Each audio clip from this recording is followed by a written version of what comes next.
I would. Oh, there we go. We got the sound. I guess I just had to plug it in and out. Screw it. All right, what and all. I apologize for those short difficulties. Like Dan said, I guess I had to let you go through the Sagittarian portal. But welcome to your composite chart webinar. I would. Oh, there we go. This is the Peace Dealer. And yeah, let's get this show on the road. So I've called this chart webinar, of course, Soul Fusion. And when we, of course, bring into mind the fusion of souls, this keeps into account the energy that gets blended when two or more people are in a room, or when two or more people share energies together. One beautiful thing about the composite chart, as opposed to the Synastry chart, once again, is that the energy that you carry alone in a natal chart of your own gets completely fused with the chart of another. And if you think about how complex your own natal energy already is, there's just literally a whole world of magic that opens up when you interpret the chart of, the composite chart of you and a partner, or you and a friend, or especially, you and your family members. So just to reiterate once again a little bit real quickly, with this composite chart energy, what allows you to understand this concept in a great way is to almost envision like a shared energy whenever you read a composite chart.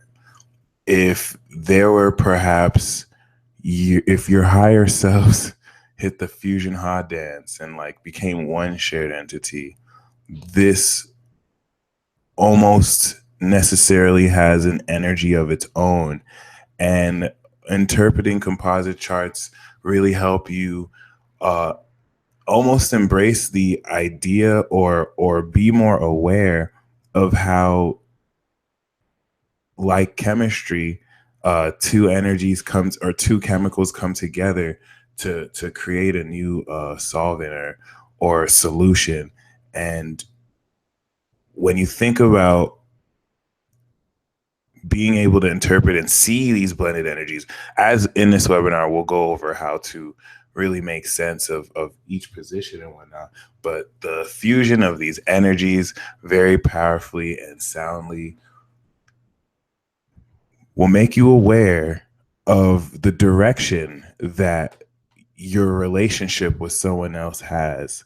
As such, it's so valuable to be able to read a composite chart, because whereas in the part one of the series, we talked about the Synastry chart and we look at how compatible you are with someone, the composite chart will give you, once again, a very detailed analysis and look at the actual relationship as a third entity outside of the both of you, which in a large part and parcel, as we will see, brings people together and could almost be like a higher being that you could incorporate. But it just wanted to start that off by making sure you see this as its own separate entity that fuses and blends the energies that you share with two or more people.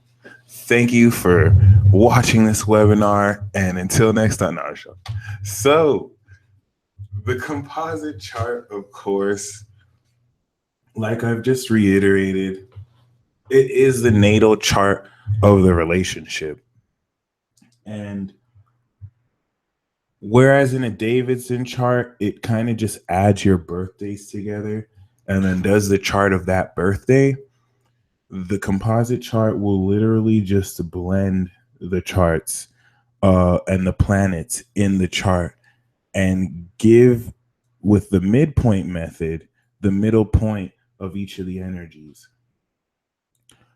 For example, if you had a Venus in Virgo and your partner had a Venus in Scorpio, what's the middle of that? Libra. So you would have a composite Venus in Libra, where your willingness to love organization and the details, and they having a deeper love for extreme feelings blends together for a very liberal, cool energy.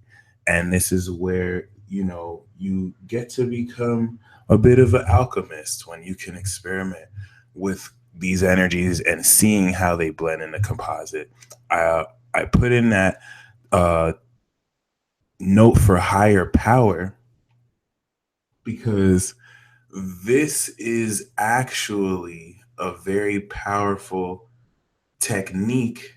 Interpreting a composite chart is actually a technique for contacting a higher power. And when I go through the advanced techniques later, I'll kind of allude to certain tips you can use. But when you know the nature of the shared energy you share with two or more people, you know how to interact with that energy. And connecting with that energy in itself could really almost align a whole lot of how you interact with the people you're in a relationship with. Regardless, though, we are now going to run down the composite planets and the significance that they share in the chart, which give, like in the natal chart, your identity and personality. But since since this shared energy does not have a human vessel, it does not necessarily interpret in the same way. So, whereas when you read the natal chart of an individual, you're reading them with their own person and probably like human limitations, you don't have to necessarily account for such limitations in the composite chart, which once again helps you embrace interpersonal themes of two being way more than one.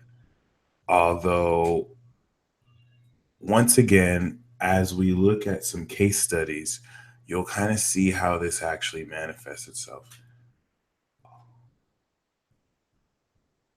But one moment before I start the webinar, I'm going to pause real quick. I want to add a couple more slides. So give me a good 2 minutes and I will be right back. Actually, to be honest, I can just do this in front of you.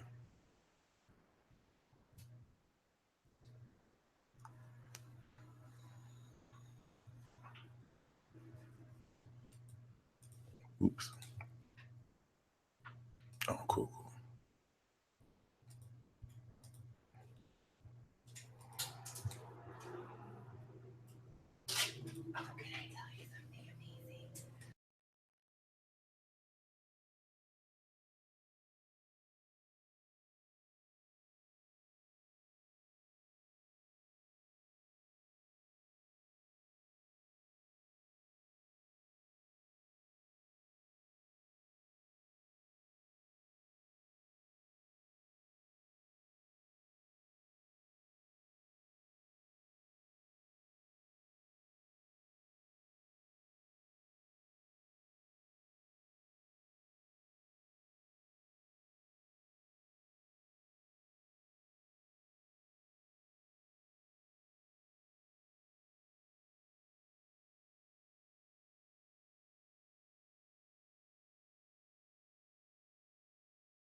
All right, y'all, let's get this show back on the road.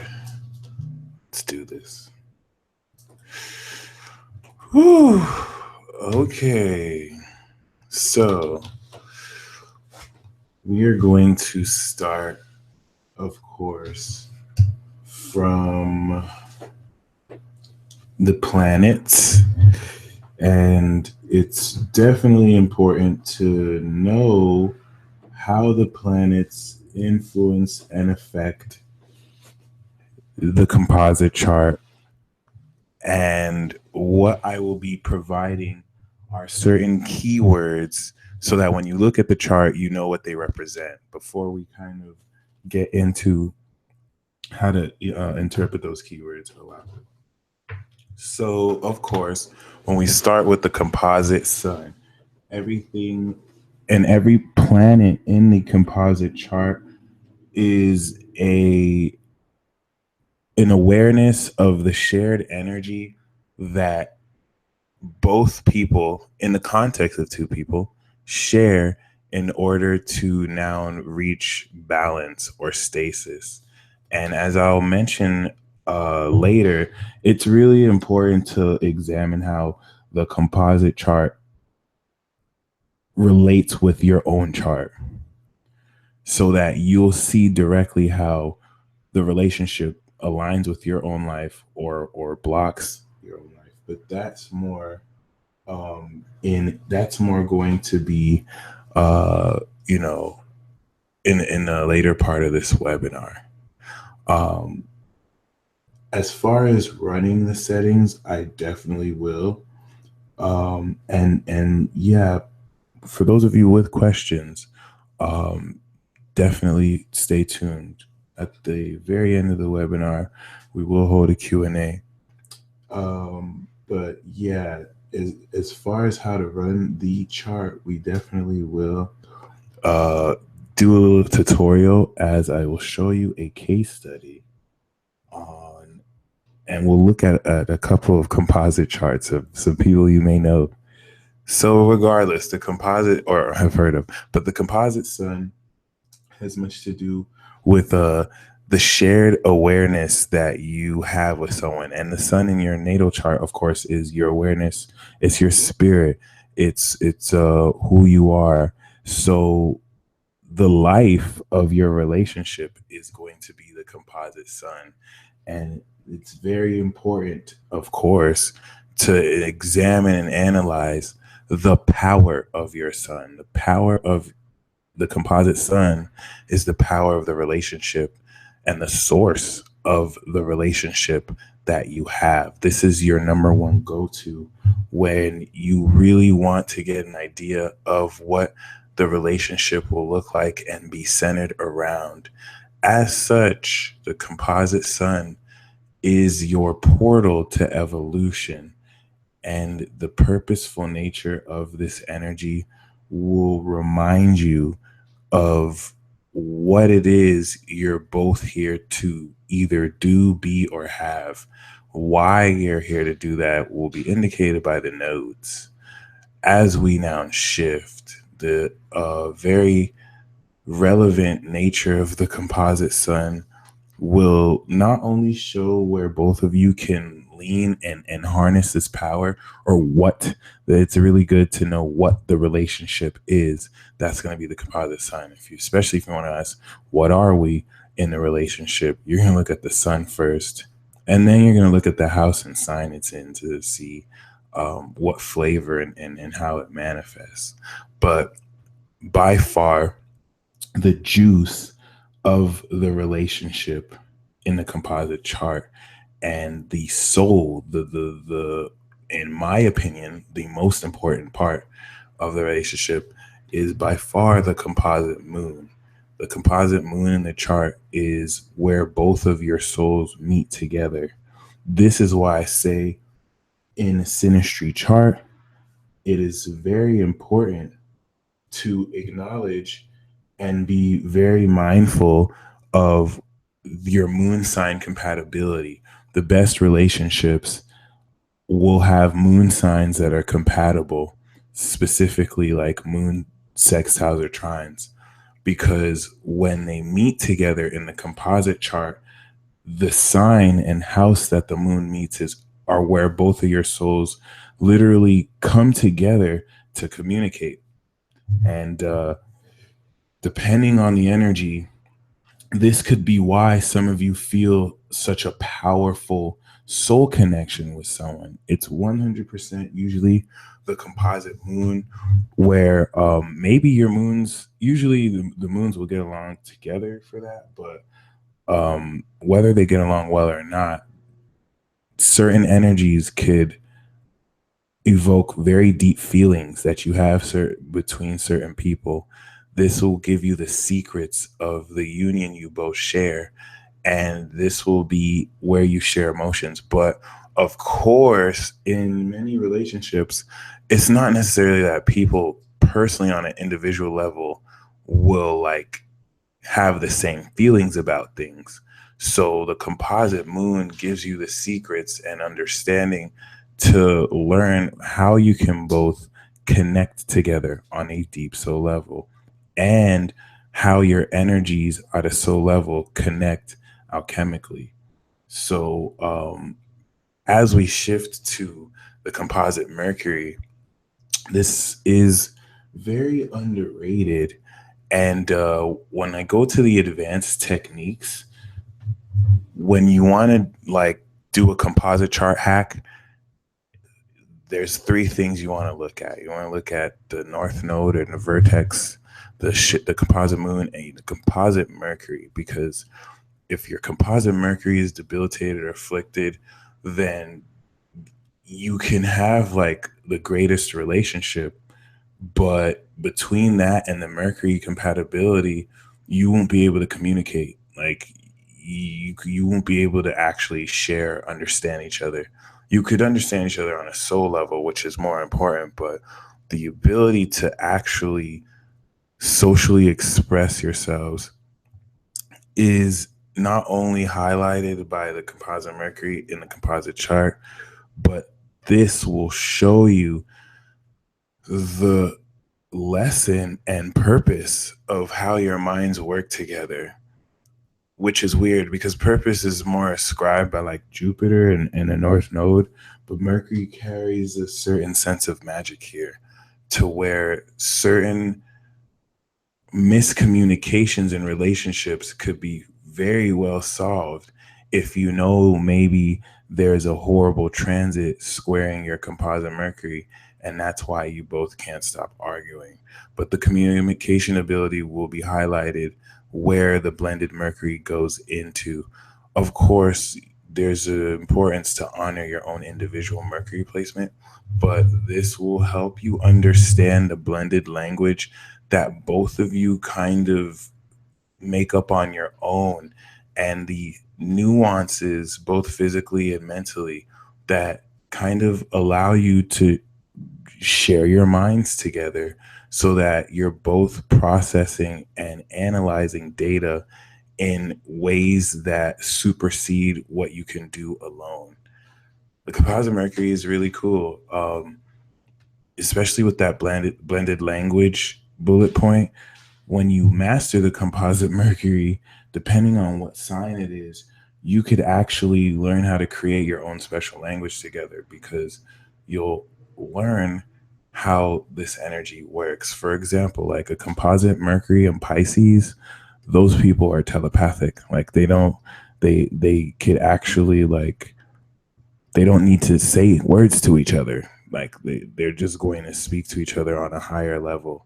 So a Gemini who shares that aspect may not understand that at all. Like they may be feeling it, but it's at a lower level. Whereas a Capricorn or a Pisces who has that, they'll know. They'll probably know more than the other partner that that's happening. So it's really cool. Whereas if it's a composite Mercury in Libra, maybe it might not be too telepathic, but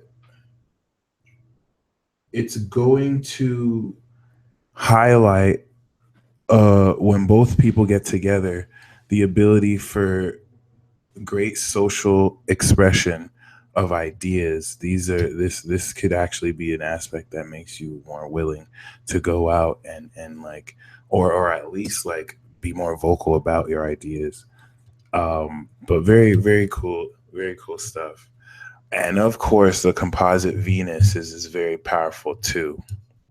This is where the shared love and where both of your tastes combine together to give the relationship an overall understanding of almost not just how but why you're both connecting at a heart level. Venus varies anywhere from the platonic realm to deeply erotic. So this, of course, gets influenced the deeper you actually cultivate this energy. The composite Venus in a composite chart also shows a pair's ability to manifest together, along with Saturn and the combined taste.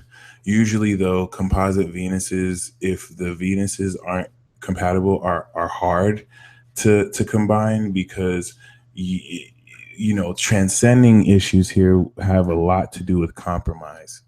And once again, transits and aspects to the composite Venus will show how this is either challenged or brought up. But the shared love that is indicated with this placement shows where your hearts are together. This is once again very important because you have your own personal individual heart, but the heart fusion that takes place when you tap into this relationship could indicate how both of you can expand upon the connection and the relationship lessons you're meant to. So, once again, like what's really cool about this composite energy is that when you kind of see things as beyond and just bigger than yourself, you actually could use this relationship as a place or space to hold to access a higher power.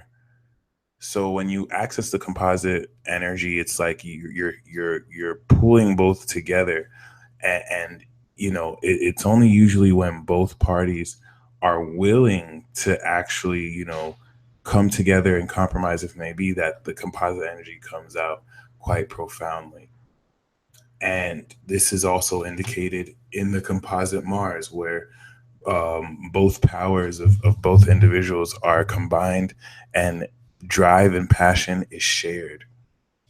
Whereas the composite Venus in the chart will show where two or more people like to please each other. Like a composite Venus will indicate to a degree where someone is probably going to go out to eat or what music they're both going to want to listen to together. Whereas the composite Mars will indicate how they go about, man, how they go about accomplishing activity, or how they go about acting together, which if you want to look at the source of power struggles and conflict, you're going to want to look at the composite Mars, because the composite Mars in the chart will show you how the both of you fight. Arguments, of course, will look at the Mars and Mercury. So if you have a composite Mars square Mercury, the arguments are going to be bad. At least, even if they're not bad, they're going to be intense. Whereas a sextile or trine, you're looking at something that's more pleasant, where you're both willing to hear each other out. But at the same time, you still want to compare that to your natal placements to see how that might rub you. Whereas a certain aspect could be pleasing to someone else, but it hurts you. They can use that to manipulate you or unconsciously affect you. But once again, the composite Mars is going to indicate how both of you take your sexual energy and experience the sexual act, but it's also going to indicate how you both fight, how you both argue, how you both release that drive and passion. Okay. Thank you so much, Nasia. I was almost worried I was boring you guys. So I'm glad that you're loving the information. Um, Actually, before I go to the other planets, Just want to ask you on the live chat, how have you been understanding the planets so far? Would you say you've gotten a pretty good understanding of the composite energy? I once again just want to give you keywords so that when you see them in the chart, you know what to think of, because then we're going to talk about, right now I'm giving you the outline, and then we're going to fill it in with some color soon. But yeah, the composite Mars will end the personal planets. Thank you so much. And Lilac, I think it's because I'm moving back and forth, so I'll just stay still. But yeah, other than that, the composite Mars is important because this is your combined power, especially for those of you who are very motivated in relationships. Let me go back a little bit, however. Oops. The composite sun is, the awareness of what you see in the relationship. The composite moon is how you both feel. Okay. This is the most important part, because when you look at the composite sun, right, this is what you both see. But just because it's what you both see, it's very, and this is a very, I'm going to just overlap advanced techniques here just to let you understand. But it's very important that you compare that to your own sun, because even though you have a shared blended energy, you're going to look at it differently. For example, when I work with Capricorns, we usually have a composite sun in Aries. So the shared awareness we have is quite exciting, because with that energy in Aries, whatever we act on happens instantly, right? However, the way I see Aries is different from the way that Capricorn is going to see Aries. Aries to Gemini is more cool. It's more social. It plugs Gemini into a higher social network, whereas to Capricorn, it's more personal. And then also in your house. So keep that in mind. And this is the most important thing, especially when you run composite charts with people you don't know that well. The awareness is going to be different, but the soul is very important, because when it comes to the moon, this is still a very debatable topic. It's something, whereas the awareness, it's something you see, so it's harder to debate that. But here's a secret. Trust me on this. Wherever the composite moon is, both of you feel this, because a lot of you get in relationships where you feel something intense for somebody, especially if you have a composite moon in a water sign. It's important to understand that both people feel the emotions. However, both people are not going to feel it the same way. So let's say you have a composite Cancer moon with someone, and you are very intuitive. You're going to feel that energy very deeply. You're going to feel that you and this person have a strong depth that you share, but this person might not be intuitive at all. So they feel it, but they won't understand it like you understand it. So that's really important, okay? Because just like the composite Mercury, this is how your minds blend while still honoring with your shared heart.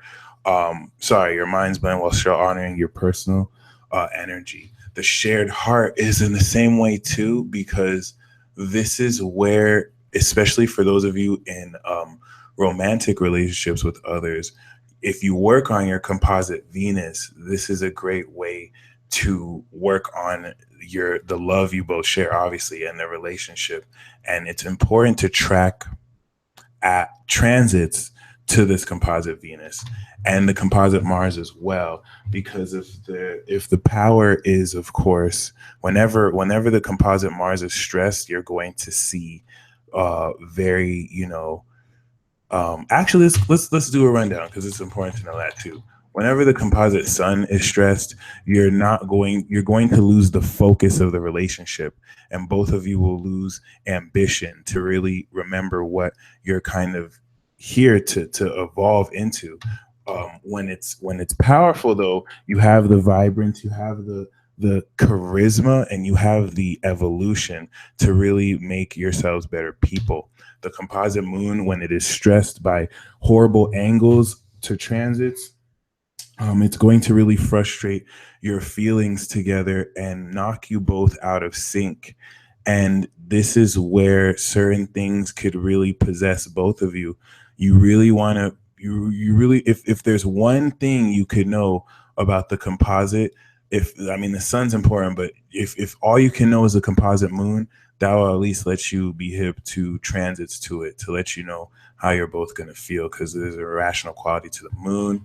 And then the composite mercury, I'm sorry, when it's powerful though, this is going to really denote strong soul links. This is now the secret portal to which you can be telepathic together and like share sacred feelings or just kind of know things without having to say it, which is like very mind blowing to me as a Gemini who has to like say everything, which is just annoying sometimes, but it is what it is. Mercury. Speaking of Mercury, shared Mercury is important because when you understand how to master your composite Mercury and also your personal Neptunes, you can now learn, because you'll know where your minds are blended.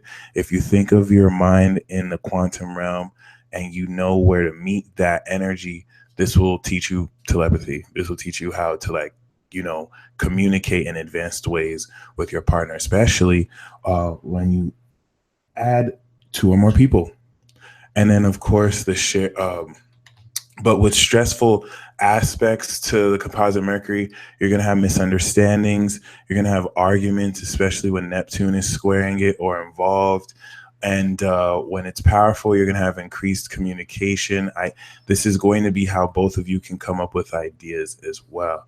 The stressful aspects to a composite Venus will have much to do with infidelity, not necessarily in the same way as Mars, which will have to do with the lack of self-control.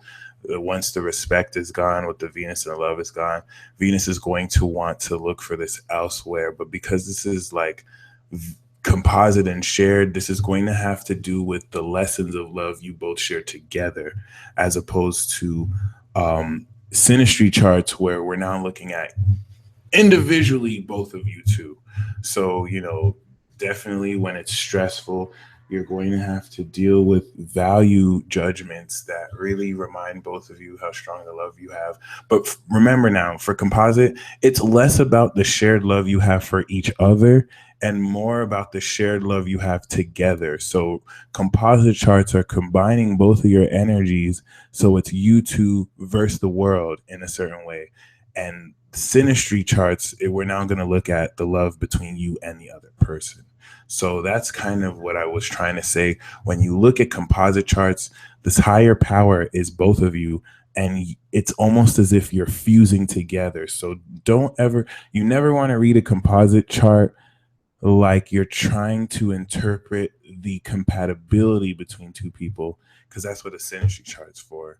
Once you've now merged with a partner or more people and you're ready to really see how you can align, which requires a certain sense of humility and sacrifice, then you're now, of course, tapping into a higher power.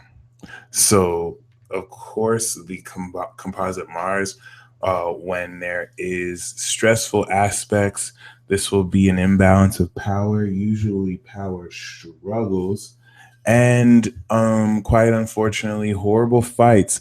But when it's in its power, when there are positive aspects, you can have breakthroughs of power moves and just high passion and great sexual energy that could be alchemized or definitely enjoyed. So when we look at the composite trends, composite, just like the natal chart, the outer planets in a composite chart are going to incorporate outside influences like trends and rules and laws that change or subtly shift during different generations.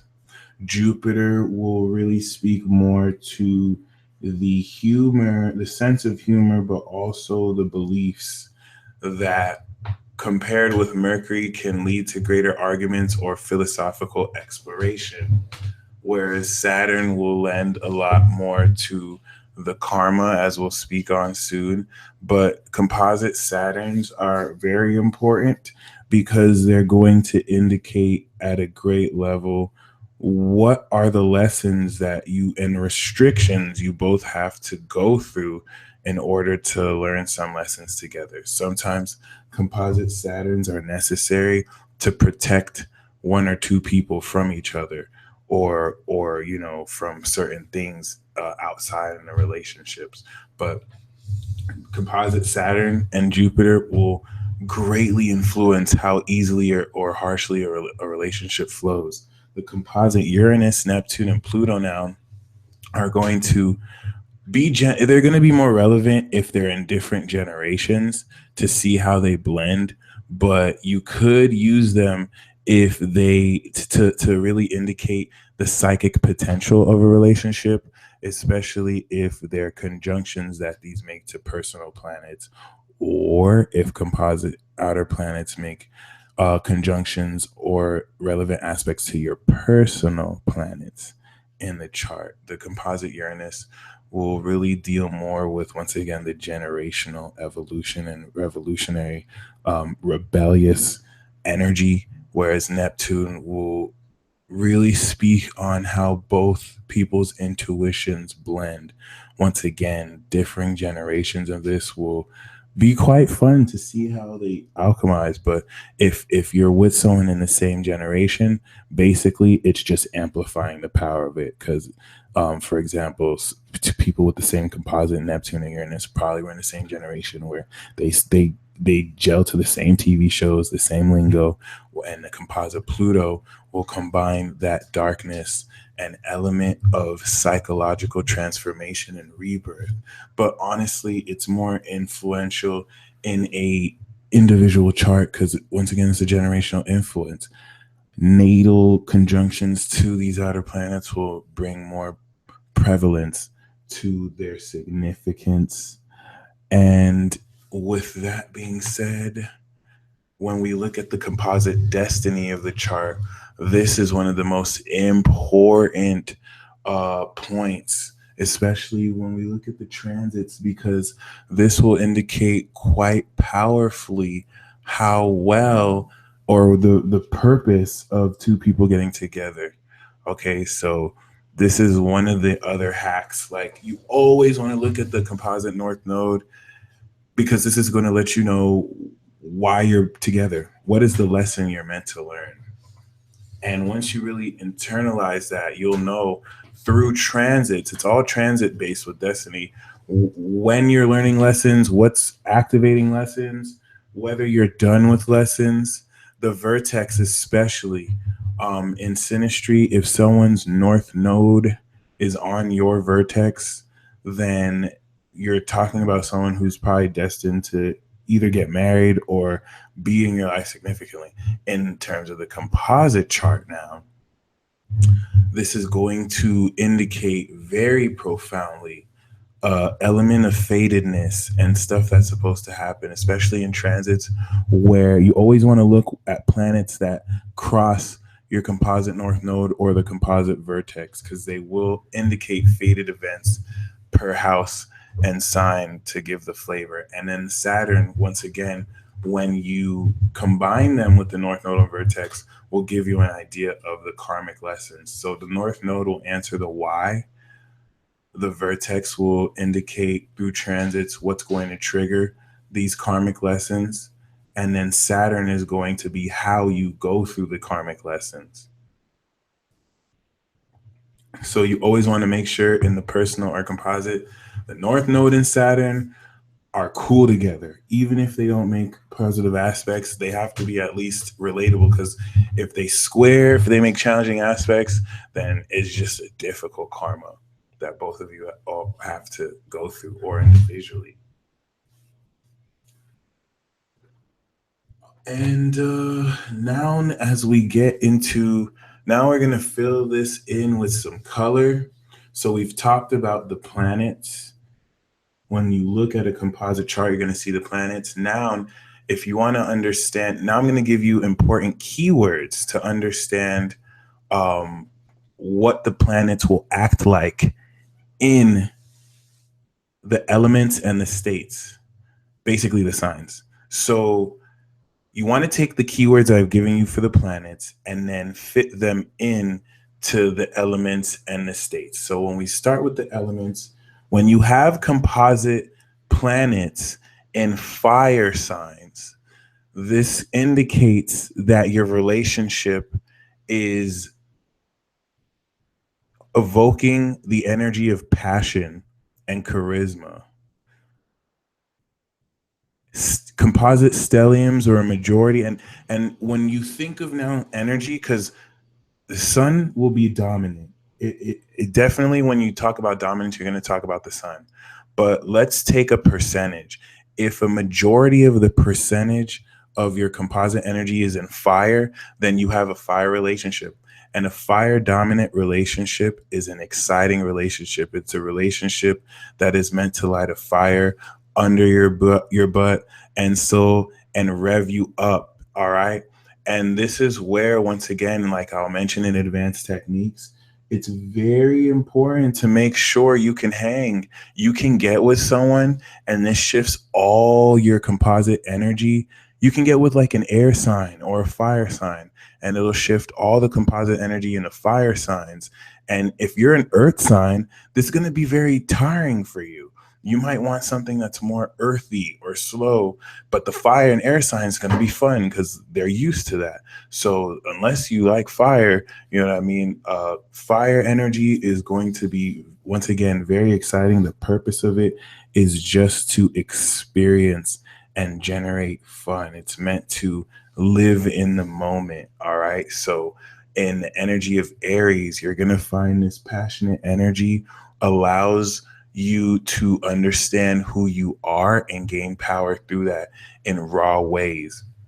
With Leo, composite Leo energy, you evoke this passion through courage and you sustain it creatively. So, this really opens the door for fun energy in his relationships. And this is no matter what planet you have.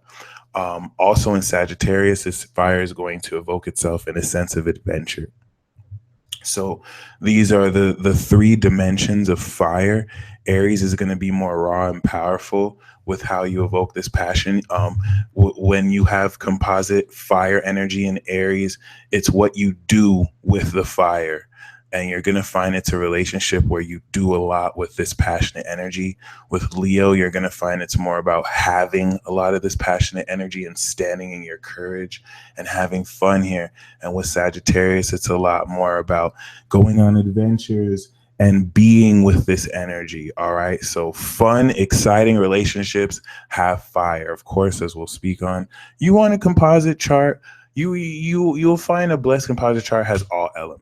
All right. But if you see a grand fire chart in a composite energy, then you know that there is a completion of excitement. All right. So when we now move on to Earth, composite Earth elements or Earth dominant charts, they have organization and stability. So yeah, the fire is very fun, but relationships like that, they start off really exciting and they fizzle away. Unless they have strong Earth, then it's something that will last. Honestly, these relationships are super boring, but they're really cool if they have fire or air. If not, if it's just Earth, no offense, mad boring, but it lasts. It's something that has values. Yeah, it might be a bit boring, but it's something that actually has substance to it because the time spent building upon all this energy actually, doesn't fizzle away. It actually is something that you can materially manifest from. And usually this really you'll see Earth dominant relationships in work. All right. Whenever you see like romantic charts, that's usually more fire, water, and a little bit of air. Earth charts you're going to see a lot in working relationships or just very stable relationships. Taurus is going to have a lot to do with having material and manifestations. People with a lot of Taurus energy, when they get together, they can manifest a lot. They can make a lot together. Virgo is going to be more about the lifestyle. What is it that happens with all this control of the material energy? And then Capricorn is, what do you do with this material energy? How do you really control together? All right. Any composite Capricorn energy is very powerful because those two can get together to direct a lot of energy around. Whereas the Virgo is very magical. I still feel Virgo's a mystery because Pisces is a mystery, but I somehow understand Pisces way more than Virgo, which just shows how much I have so little sense of reality. But Taurus with the manifestation definitely accents all of this. So a grand earth trine is going to really indicate a relationship. And pay attention here. If you have a grand earth trine composite, that means if you get with that person or when you're with that person, you could be like millionaires. I mean, that's a huge exaggeration, but there's stability that both of you can both get together because the earth noun compared, and especially if you don't have like a grand earth trine in your chart, composite charts together can complete energies that you may lack. And this is really cool because even if they don't have it in their chart, you might both have it together. And that also counts. So that's how the elements work in Earth whenever you have planets in Earth. Now, when we go to water, composite elements in water is what helps you feel the connections. A lot of times when people have these relationships with people where it's like, oh my gosh, this feeling is just so deep, or it's divine, it's something that I can't explain. Usually they have a composite moon in Scorpio, Pisces, or Cancer, or a stellium of energy in water, especially Cancer. All right. So with composite elements in water, especially a grand water trine, this is what's going to have you feel that 10 of cups in the tarot. The grand earth trine is like the 10 of pentacles, but the grand water trine is like the 10 of cups, where it's just perfect love, perfect bliss. When both of you get together, whether it's a friendship or romantic, it's just really feel good. All right. In Cancer, this is how holy the emotions could be brought together in sincerity. Of course, composite water, I'm giving you the ideal where composite Scorpio is pure. Any composite Scorpio energy that you have has to be purified and really goes into deep, intimate, complex connections you share with someone. This is an attainment. And then, of course, composite Pisces is at a divine level where you're literally transcending. Any composite Pisces energy you have is like supernatural, which confuses people because not everyone is supernatural. And it's usually one or of the other who already has that ability, or they kind of both come into it together. So that's ideal. Emotions, unfortunately, are messy because people are messy. And that corruption comes from the other elements, which influences water, because if the other elements aren't necessarily clean, then water is going to, instead of be holy, pure, divine, be very evil and dark. So when these emotions are conflicted, a lot of this energy can rise to deep hatred. But ultimately, it's still going to be a very psychically powerful connection with planets here that really help you understand and gain a quality of empathy and feeling. All right. Once again, composite Cancer, you're going to feel the same feelings. Composite Scorpio, you're going to have this deep merging feeling or just deep psychological connection. And then Pisces, it's a very divine, dreamy, higher advanced connection. So composite air, I had to save the best element for last. I was joking. The composite air is the capacity for communication. All right. So you can have a very exciting relationship, or one that's very stable, or one that's just deeply emotional. But if there's no air, then you don't communicate together. You might feel this emotions with someone, but just to talk to this person, it's so hard. It's almost impossible. I actually am experiencing that with someone. We have no air. We have no Libra. We have no Aquarius, other than the North Node, and then I'm the Gemini. So other than that, there's like no Gemini, especially in a composite. So it's like, to talk to this person, There's no air. So air is very important. When there's only air, the relationship could be a bit superficial. There could be great communication, but that's maybe about it. But regardless, this will be the shared relationships ability to actually communicate and share and gain information with the world at large. Especially with composite Libra, this will be your willingness, along with Aquarius, to actually go out and make new friends as a couple or as a friendship. And the closet Gemini will be what information you're both able to derive together. What is it you both communicate about? Composite Aquarius will now be the knowledge and more so the network in terms of elements. What are the type of friends you meet when you go out? Whereas Libra will show how is it that both of you socialize.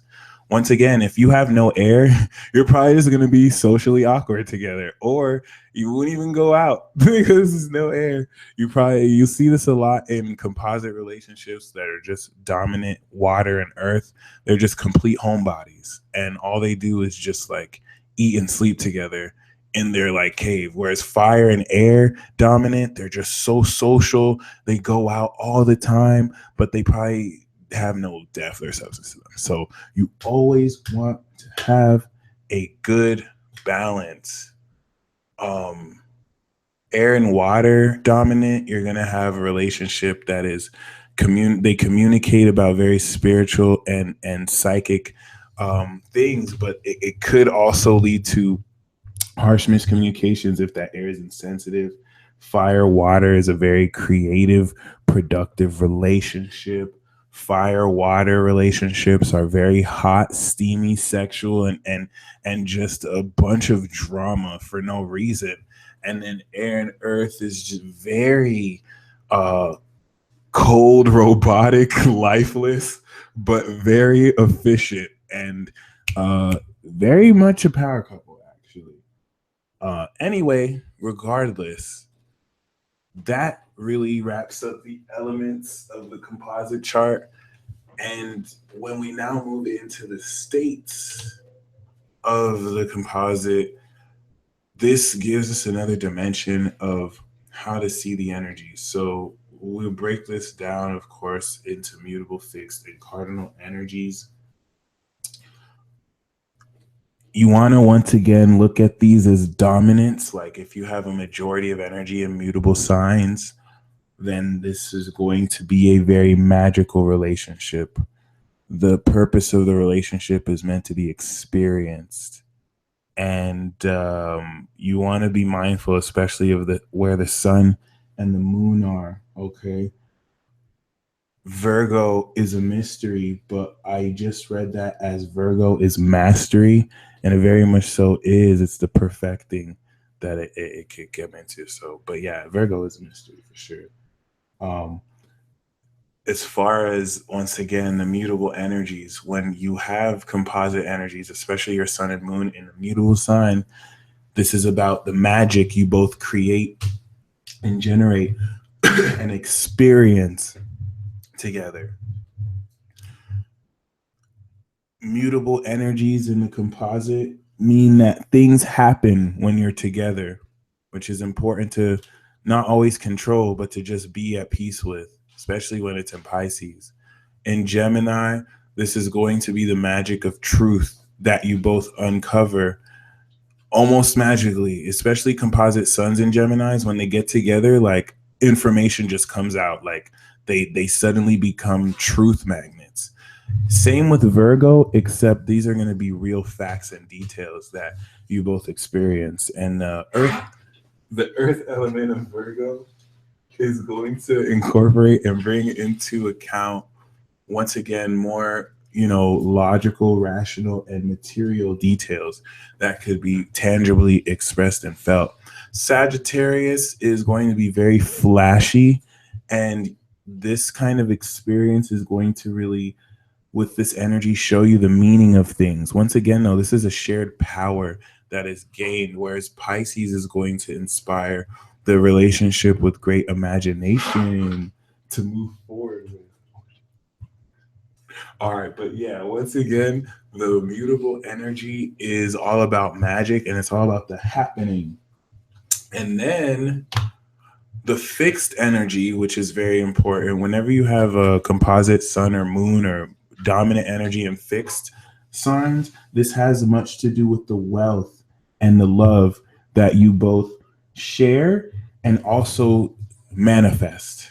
All right. This is definitely seen in the case of composite Taurus, where this has much to do with the accumulation of material possessions and values, learning how to be appreciated between each other. You'll find that the fixed sign energy, literally like a magnet, attracts these energies in these dimensions to the couple. Leo, this comes in the form of creative experiences where you both are able to connect in fun ways. You might not even be a creative person, but when that composite Leo energy activates, you're suddenly creating with that person. Or there's just creative energy around you to experience. And Scorpio, especially in the case of the composite moon, this is going to be experienced as a deep soul connection. It's going to be experienced as wisdom that's shared, secrets, and occult wisdom about the energy that is being generated that's shared. That's the currency. And in Aquarius, it's knowledge and it's also cosmic energy. It's interesting when, especially in the case of a composite moon in Aquarius or sun, when you get together with that person, you just start channeling like knowledge, and it just opens up the grounds for you to access this. But the main thing here is a lot of this energy is magnetic. When you come together, and this attracts this. And whereas the fixed is attracting, right? The mutable just is. The cardinal is repelling. It does. It actually exudes forward. And composite energy in cardinal signs is the power of the relationship, and it's what you can both do together. So the mutable is all about what you be together, what you experience together. The fixed is what you have together, and the cardinal is what you do together. The cardinal, the composite Aries is raw actions before it's filtered. So you'll find very sexual and also very dynamic energy here.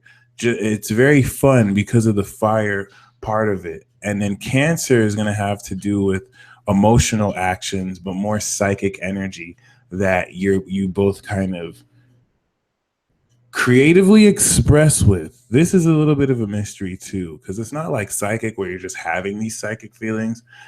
There's certain things that are expressed and projected in subtle ways.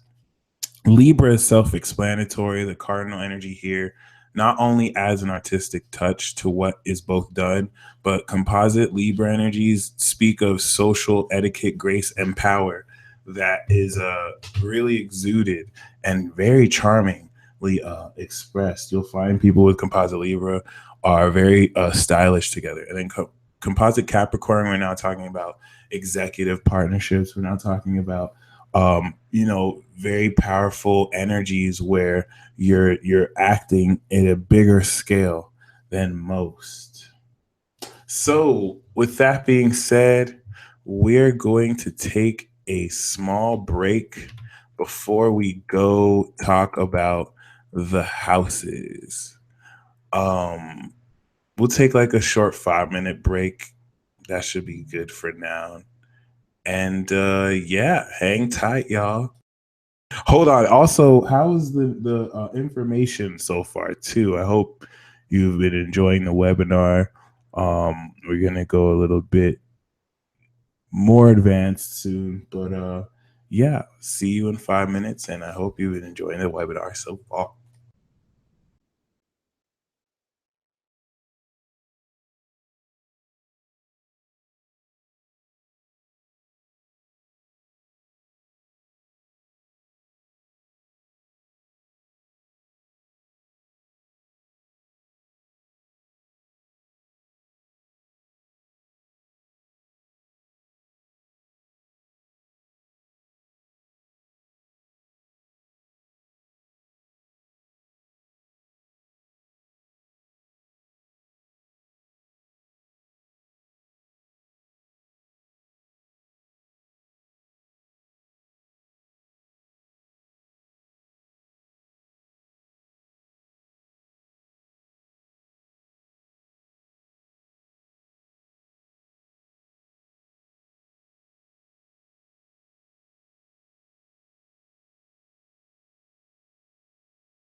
All right, one and all.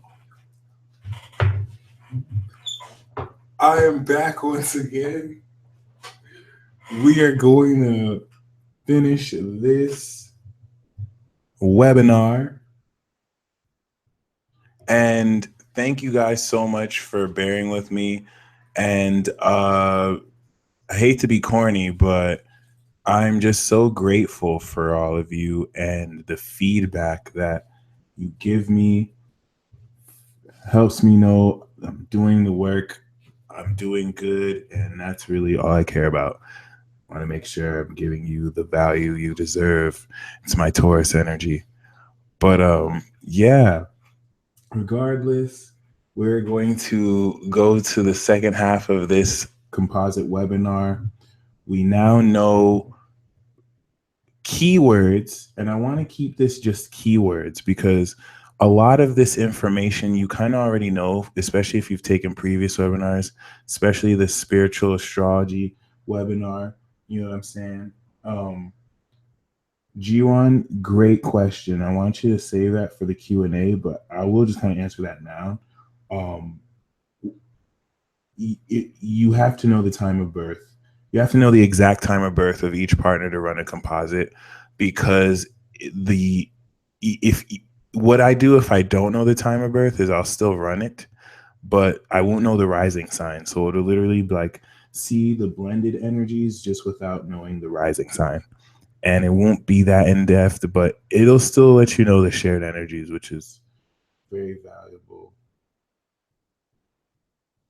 Oh, okay. So yeah, other than that, we by now you know the significance of the composite planets, and you know what they indicate when they're in certain zodiac signs. So now we're going to look at how they manifest per house and how they interact in aspects with each other to define a relationship.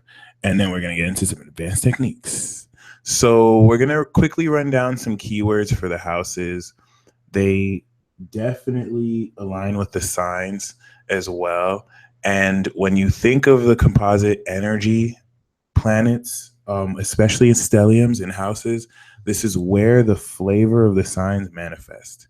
In the first house, of course, this is going to have a lot to do with the shared identity. So similar to Aries, the composite first house energy is going to take any of the energy in it and align this to how this reflects who both of you are. This is one of the best houses to have energy in, because having that awareness, especially if the sun is here, or just having energy here, just having energy here will once again align and key both of you into understanding how what both of you do identifies you both as. This is great to have an objective understanding. If you kind of need this to start off, sometimes it's good to start off with where both of you, what both of you are, or how this kind of changes depending on the sign, so that you can once again harness this. And then it being one of the, not cardinal, it was cardinal house, but angular houses, the closer it is to the AC will really once again speak of the personality, the persona of the relationship.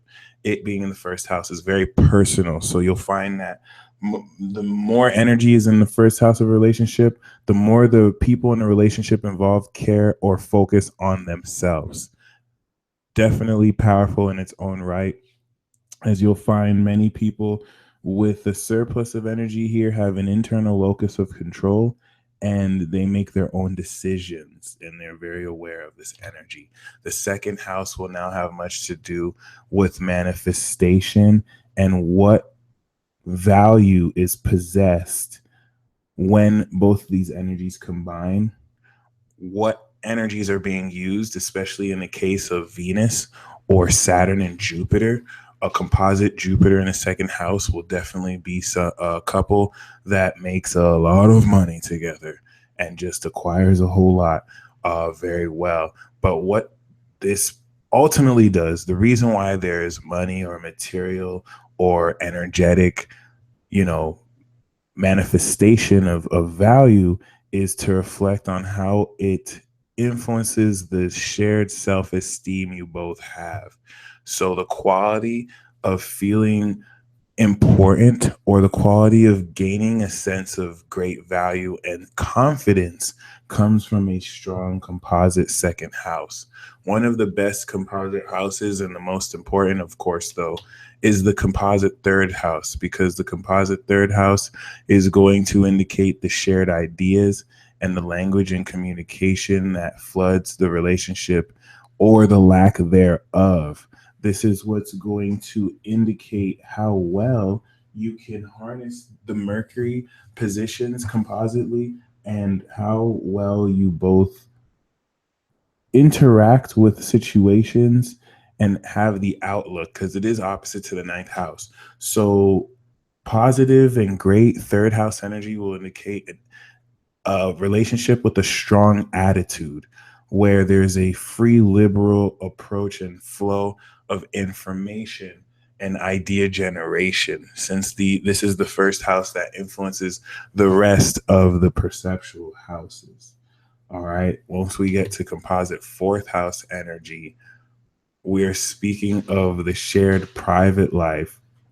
And this is very important for relationships, because if the composite fourth house energy is horrible, then you're going to see horrible energy dynamics when it comes to both people living well. Like, they might have very powerful 10th house energy, so they have very powerful careers together. The public knows them as a very powerful couple, and they may be loved in the public eye with Venus there, but they might have Pluto in the fourth and Saturn. So they come home and they probably low-key hate each other, and it's like they don't feel like their house is a home. So that fourth house is the foundation and the hub. Like, you want to make sure this is honestly one of the first houses that you want to look at in a composite chart, because this is going to let you know the quality of bliss. If it's a fourth house Pisces composite chart with Venus and Jupiter and Mercury there, then you know you are coming home to a sanctuary,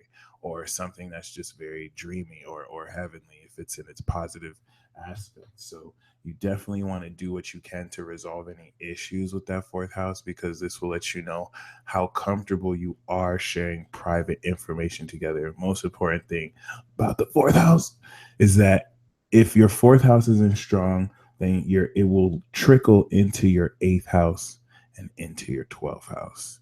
And if you don't have a powerful private life, then you won't be able to trust this energy.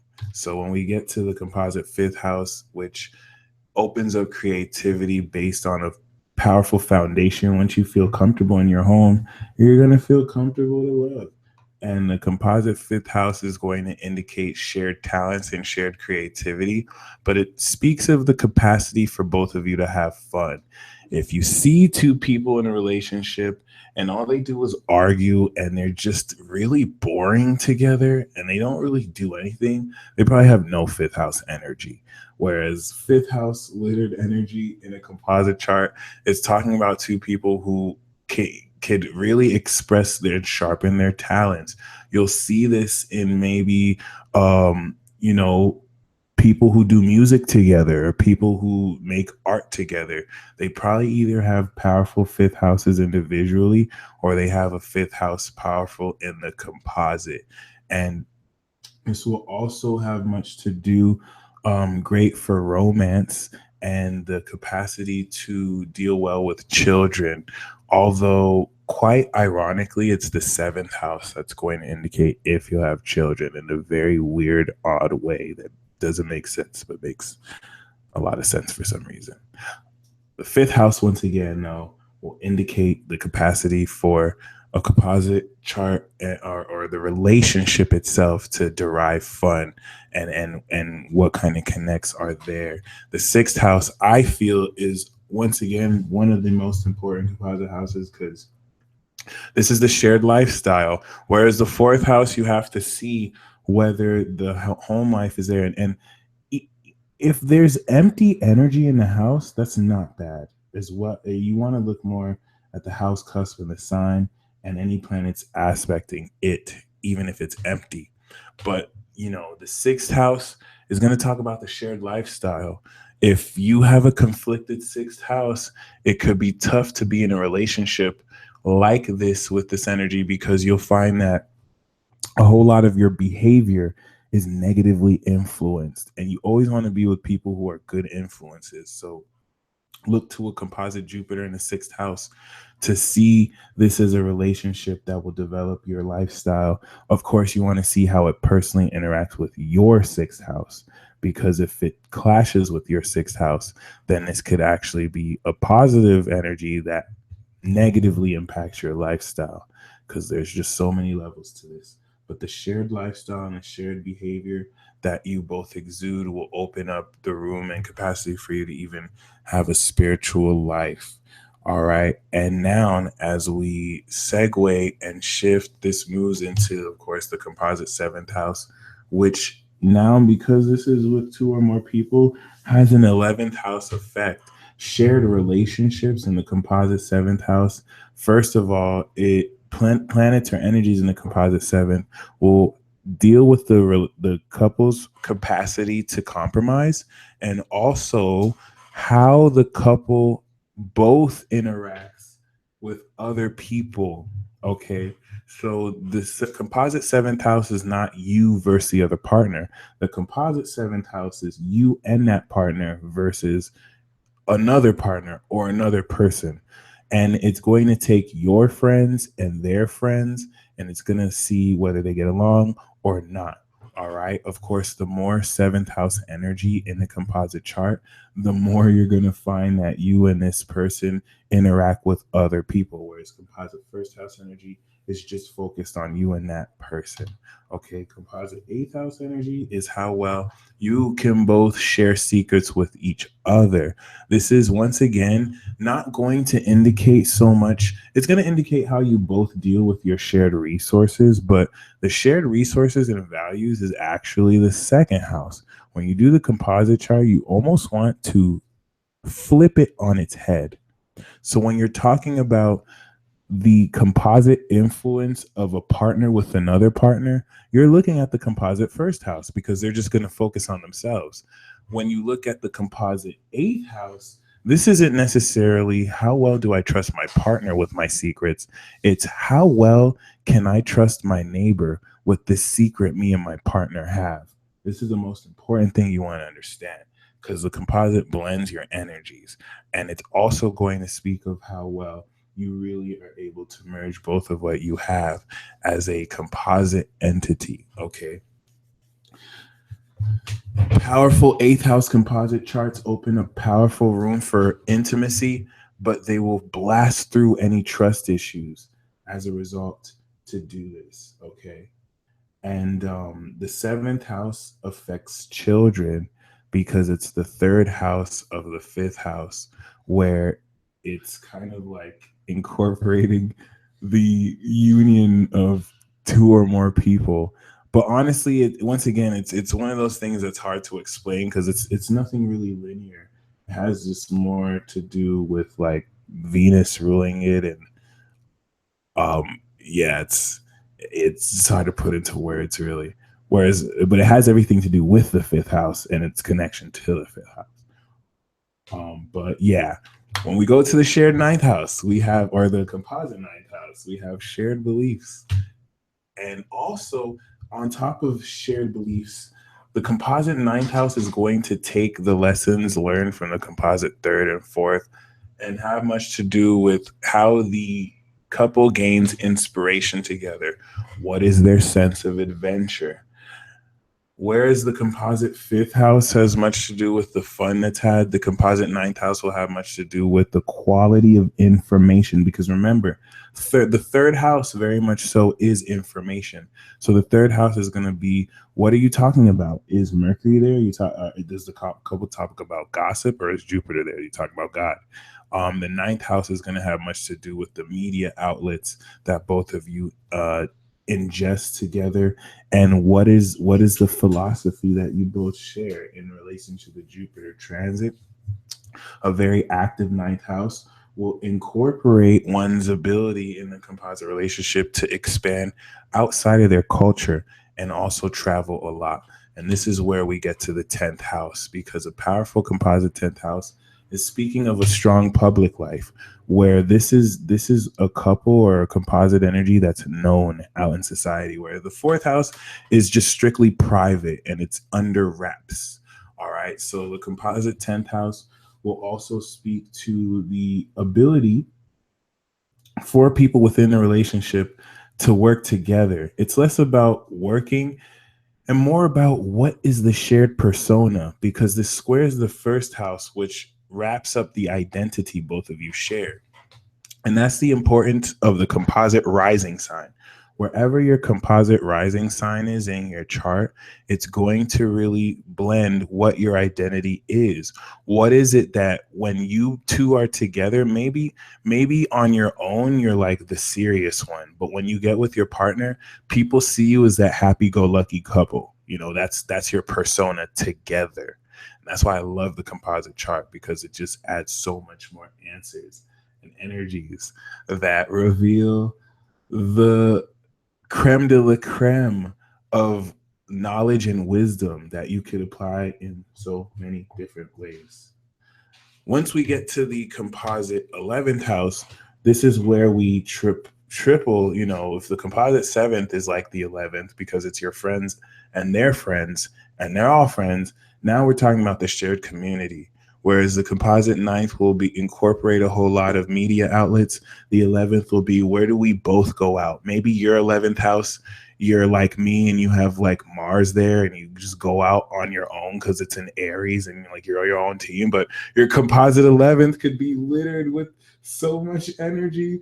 And actually, I had that with someone. A couple of Pisces that I'll usually have will have a composite 11 Taurus, and they'll just, whenever I'm with them, I'm with so many people, and it's like it really changes a whole lot. And this is how the composite chart can add energies that you may lack. But the shared community will speak of where you both like to go out, where you both like to network, where you both like to connect with other people, and how you both receive the gains from which you both work. This is very relevant for business partnerships. The composite 12th is going to be the shared spirituality, and this is going to indicate what you both talk about when no one's there.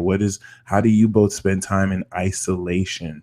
All right. So once again, this is why the composite 4th house needs to be powerful, because the composite 12th will also indicate hidden elements of the relationship, especially if you have a sun here or a Mercury here. This is going to hide certain aspects of the relationship to where people may not even know it exists. 12th house dominant relationships is very private. It's made so that only the people involved in the relationship know, especially if you have like a composite Venus or a composite moon in the 12th with somebody, then these could be private, secret, psychic feelings that only you and that other person know. And depending on how their chart aspects it, will let you know how aware they are of that influence of the chart. For example, this is very important. Let's say that you're in a relationship with someone and you have a composite moon in Pisces or Scorpio. So you feel something very powerfully, and maybe their moon or their rising sign squares that moon in, say, Gemini or Sagittarius. So they're acting like they don't feel it, but their sun or their moon is on that composite moon or in that 12th house. Then you know that they're more aware of it than you are, and they definitely feel it, but they might be in a position where it squares, or maybe they're aware of it. This is where, when we get into a whole lot more of this, you know what I'm saying, interpretation, you uncover more secrets. And like Joanna just said, the possibilities and combinations are literally endless. My mind is blowing and spinning. That's just the beauty and the glory of composite charts that is just amazing. So we've gone through the houses, and now the aspects, which is one of the best parts about this. The significance of aspects in a composite chart will, now that we've added color to the chart, this will now add the shading and the definition of how to understand a whole lot of this. Once again, um, the only thing that I regret is that this webinar is not like super in depth and detailed. That's like my Virgo energy that I don't have, which is weird. But yeah, I still want to leave you with keywords, because the keywords will allow you to apply this in ways that open up interpretation for you.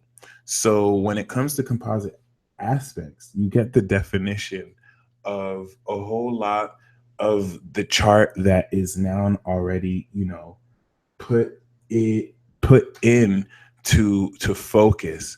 And when you look at composite aspects, of course, there's composite aspects that the chart makes to the transiting planets. And then you also want to look at the composite aspects that it makes natally with each other. So we're going to talk about the composite natal aspects. And you want to look at the relationship between the sun and the moon.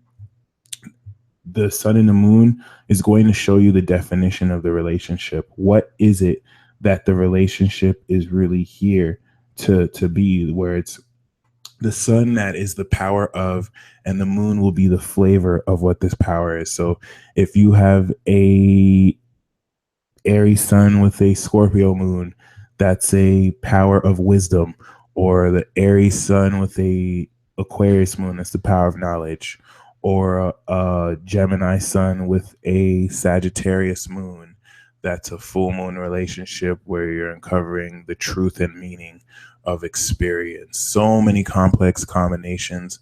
Mars and Venus in the composite chart will speak to the sexual compatibility, but not as interpersonal as in Synastry charts, just more the climate that will open the room for you. For example, if you have Mars trine Venus in the composite chart, just by being next to each other, there'll be an open, easy flow of energy. It's important to keep in mind, because you could have a Mars trine Venus with someone in Synastry, so you're sexually compatible. But if in the composite chart Mars and Venus don't trine well, then you'll find that even though you're compatible, whenever you try and have sex, just weird stuff happens. Like it has to be worked out through knowing how to blend all this energy, or when you at least engage romantically. Mercury and Jupiter is another important energy to see, because it's going to speak on how well you can communicate on a higher and lower level, and how well your ideas are understood and taught and disseminated. And then Saturn in the North Node in the composite will indicate the shared karma that you both have. If you have a Saturn conjunct the North Node, then this is a relationship with somebody who you have serious, powerful karma to work with. And when it is time, you will both be drawn together to hash that out. Whereas Saturn square North Node is talking about karmic lessons getting in the way of you both fulfilling your destiny. So, and that's just still the tip of the iceberg. So what we're going to do, I'm going to give you the sun and moon definitions of relationships, so that you can at a snapshot see the purpose of, in a very simple way, okay, that applies in many ways. So, of course, when you have the new moon composite aspect, this is when you're with a chart with someone and your composite sun and moon are in the same sign. This is a relationship that is an activating relationship. And when you think of composite charts in a shared sense as a higher power, you'll see how sometimes the third power uses both of you. Sometimes you both have to argue so that you work through energy, like in a certain way. And when you're more aware of the composite chart, you could be more aware of how the relationship is literally more powerful than both of you in certain aspects. Keep this in mind. Thank you, Joanna. It's one of my dreams. I have to. But keep this in mind that, like, and especially in the case of the new moons, if you have a sun and moon there, the universe is going to use you a lot to, like, you'll find relationships like this, you'll just go to random places because just your energy together will spark a new beginning or activation. Maybe both of you have to go out into a restaurant because the person sitting next to you is going to be able to reap off your new moon energy if they have a new phase that they have to start. And depending on the sign will let you know the flavor. If it's in Libra, then a new moon composites in Libra, they usually help people start new partnerships together. Or new moon composites in Sagittarius, it's like a new adventure, a new meaning, a new understanding of something. All right, so very, very magical, very awesome. When we look at the full moon, all right, this is when the sun is opposite the moon. This type of relationship is a fulfillment relationship. This is the type of relationship that carries the vibration of completion, and both people in the relationship will have to work out balancing what they start with how they actually fulfill the energy. But once again, this is less interpersonal, and it's more how other people experience this. So this is one of the most powerful types of relationships because this vibration will once again bring to completion anything that it's around. And because of that, this type of relationship brings a lot of conflict with the opposition, to where it's going to bring out the fullness of whatever it's around, and any such challenges that get in the way will get in the way. Queen said, I never knew astrology could tell you how the relationship is going to play out. This is creepy. It's very creepy, Queen. Down to the date. But I love it. I'm a pretty weird person myself, so I guess I don't know. But when we get to the next one, the sextile. Now, I want to edit this real quick because there are two types of sextiles.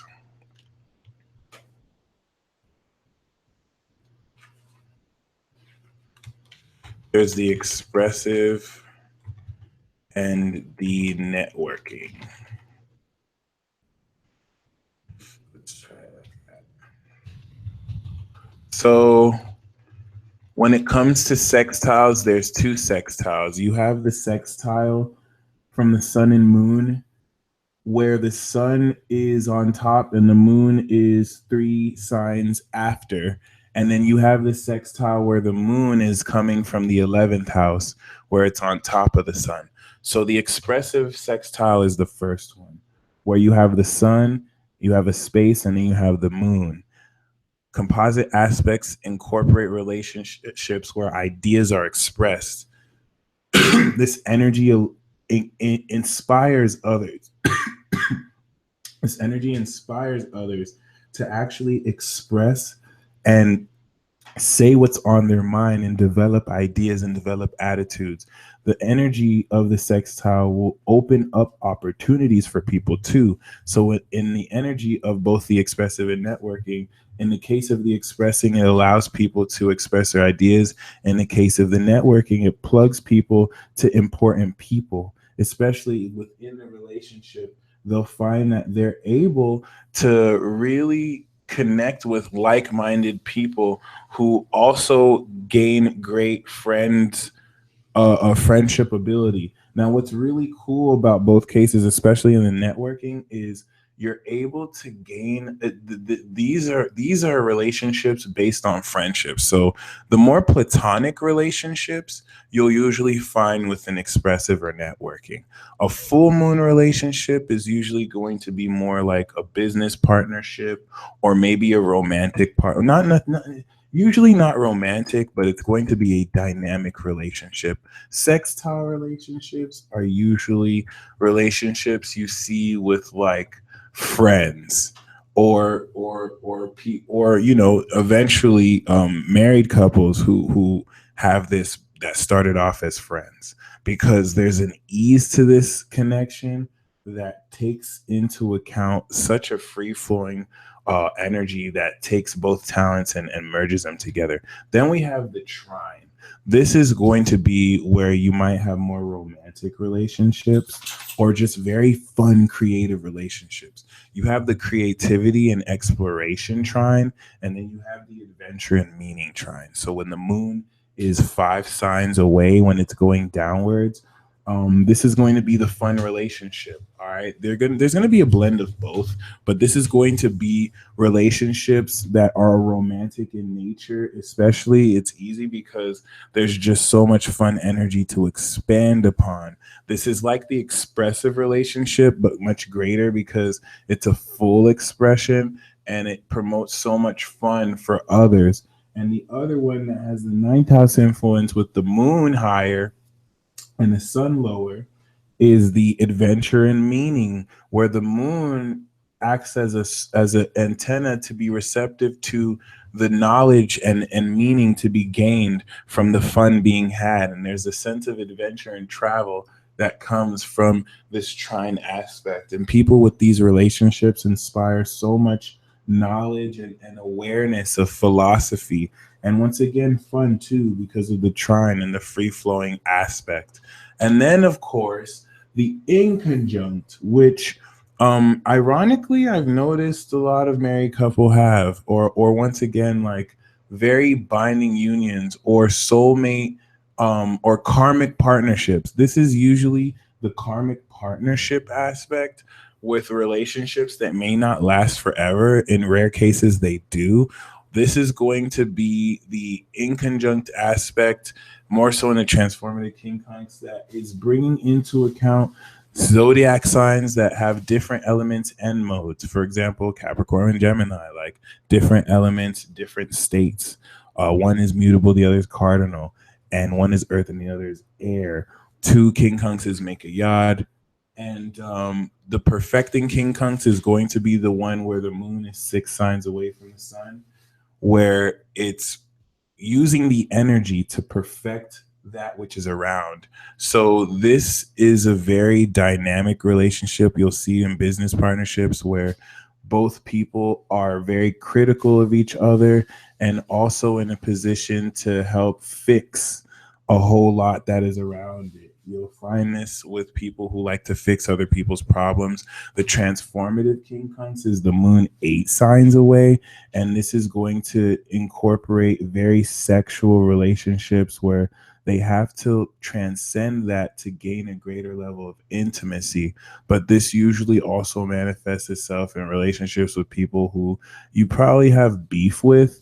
It's just like the full moon relationships. There could be a lot of conflict because this inconjunct is working with energies that are not necessarily the most profound. I'm sorry, compatible. But the key with inconjunct relationships is that over time, they either perfect or they transform. They usually almost always start off with conflict, though. And it takes a third party to really help balance both energies. When we get to the semi-sextile, I'll change that too. When it comes to the semi-sextile, these are the private relationships. And this has much to do with there's the private the relationships and the manifestations, the manifesting relationships. So in the case of the 12th house influence of the moon, this is where we come into the private relationships, where a whole lot of what both people experience and how it really maps with others takes into account unconscious biases that other people may notice that they don't notice in a relationship. Whereas the manifesting relationship with the moon in the second house of the sun, Noun is very aware of how the shared feelings manifest and increase the value of what both people bring to the world.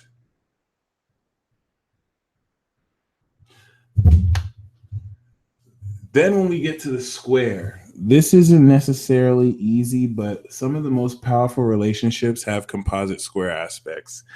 You have, of course, the first quarter square which is going to indicate the moon in the fourth house from the sun, and it's going to talk about a whole lot of where you have to put yourself in check, which is a feature of the square relationships. The energy puts into check a lot of what both people are willing to do versus what's necessary. And in the first quarter square, there's a lot of challenges. And you have a first quarter square if the moon is 4 signs away from the sun. This is going to be a very challenging relationship that brings into account that which needs to be fixed, that which needs to be changed. And it's different from like a third quarter square where the review is already done and the harvest is already finished. In fact, third quarter squares are, even though it's a square effect, they're kind of like the good squares. And then the challenging squares are the first quarter squares. They're both very challenging, however. The third quarter square is going to be 10 signs away from the sun, which is more on the top before it kind of comes new again. And this is going to indicate more after the completion of what you both have and you finished harvesting and analyzing what is great about what's finished, whereas that first quarter square is bringing up the initial problems that need to be perfected. You'll find a lot of relationships like this can happen between, once again, enemies, but a lot of married couples or some married couples have this, and it keeps the energy, keeps both people in check and everyone else in check too, to be aware of these issues. And now as we get to the advanced composite techniques, I'm going to go to astro.com and show you how to pull up a composite chart. And the first technique we have here is blended interpretation. And that's really speaking more of taking the composite chart and interpreting it in a synastry chart with your natal chart or with a synastry chart. So it's like looking at 3 charts together. But before we do that, we're going to go to Astro. I have Jay-Z and Beyonce. We're going to look at their composite chart right now. And the way you do this is you go to the chart type and you scroll down and you go to composite. Now there's the reference place method and there's the midpoint method. The reference place is going to incorporate the place that you put where the relationship is based off of, which is already weird and convoluted. So I just do the midpoint method because the midpoint method is going to be the method that takes the planets and blends them. So let's interpret a little bit of the chart of Jay-Z and Beyonce. All right. So we have a Sagittarius here and we have a Virgo, and their suns merge into Libra. If you look at that, we not only have them going through a first house transit now that's in a second, but their sun and moon in Libra. This is the first time I'm seeing their chart, but it makes so much sense. We know Beyonce and Jay-Z as the power couple, and their sun and moon is in the power sign of coupling, right? Which is a very wishy-washy way to say power couple, but I love how they have Jupiter on their sun and moon, giving their combination together a larger than life appearance. This actually quite profound, and no wonder they're so successful together. But the thing that's really interesting to see is how when you think of Beyonce and Jay-Z, you don't necessarily think about the work they did together. You don't think about what they have together, even though they have a lot of money together. You know what I'm saying? You think about the fact that it's both of them together. A lot of people just, especially with the square to Saturn, it's really interesting to get stuck on 2 mega personalities together. And now that makes a whole lot of sense why. And with the influence of Libra, it does speak of a quite balanced connection and partnership. Although, look to the square to Saturn to bring a lot of stress from the public world and how people feel. And then, of course, we have, North Node in the eighth, but I won't get too much into their private stuff. But I think the cool thing to look at is more so, once again, this Libra energy. Now knowing that's really interesting, as we can see Jupiter is opening a new phase for them. And I like how he put the 444 album out during this phase. Oh my gosh. I want to make sure I see this right, but their ascendant is 4 degrees and 44 minutes. Oh my God. You saw it here first on the composite webinar live. I'm just going to process that. They also have Isis and Osiris together. So whenever you see Isis and Osiris composite together, it's an indicator that both of them are divine partners or twin flames. And you can clearly see this. So that being said, let's pull up the chart of Kanye West and Kim Kardashian. Kanye West and Kim Kardashian are not a new moon, but they are an inconjunct relationship. And this is interesting because this is where, with advanced blending interpretations, you're able to see certain themes. Kim and Kanye both have their moon in Pisces, so they both have twin souls. They're what you call a twin soul relationship.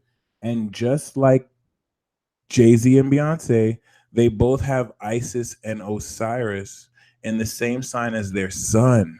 So this is another divine partner twin flame relationship, which is very interesting. But we see with the inconjunct with Leo and Pisces, they're having to transform over time a need to keep certain elements of their relationship completely under wraps and in private from the public, which everyone does, but some do obviously better than others, which is very interesting though, because with the 11th house influence and stellium, this is a relationship where they're constantly in the public eye with Leo, and it speaks to them having a large network and community of people, especially with Jupiter. So they just have the plug. They're just plugged in together and networked with like the source of everything, which kind of makes sense given Kim's notoriety. Now, what's interesting here as well is that this relationship also has a composite Libra rising. So they have just finished a brand new identity transit as well. Okay.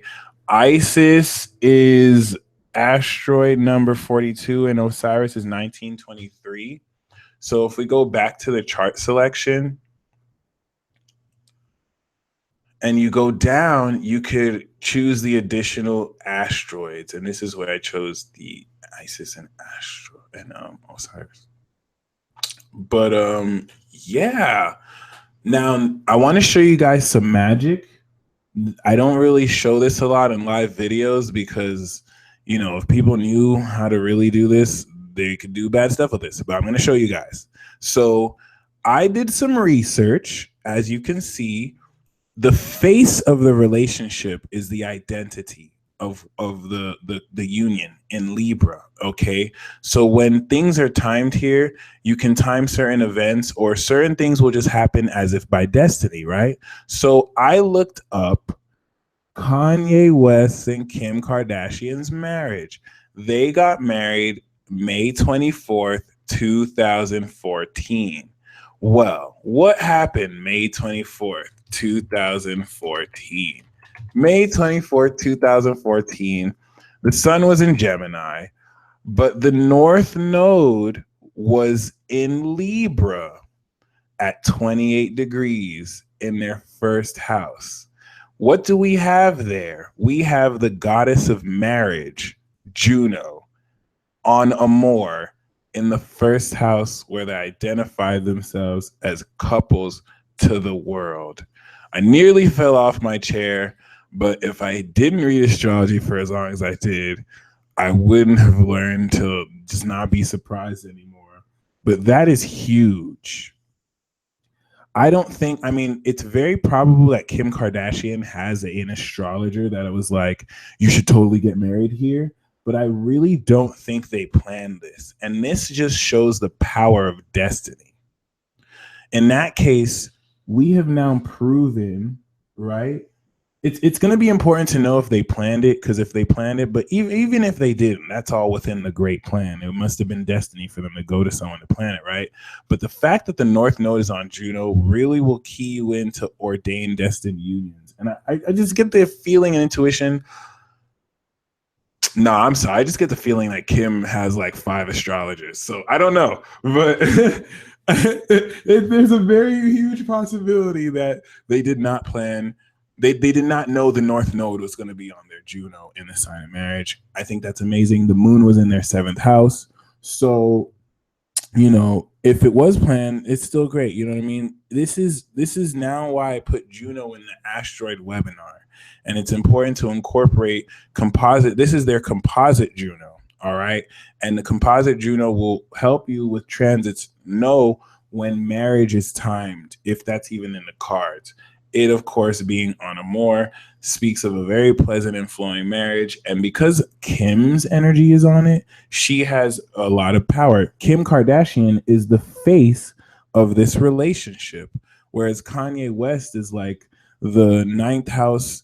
I don't want to say preacher, but like he's the one who kind of gives meaning to the relationship. And then Kim Kardashian is literally the face and personality of the relationship. And you can see, because her son's in the 1st and his son is in the 9th, this is now how you do advanced chart analysis and combine both charts, which if we go back here,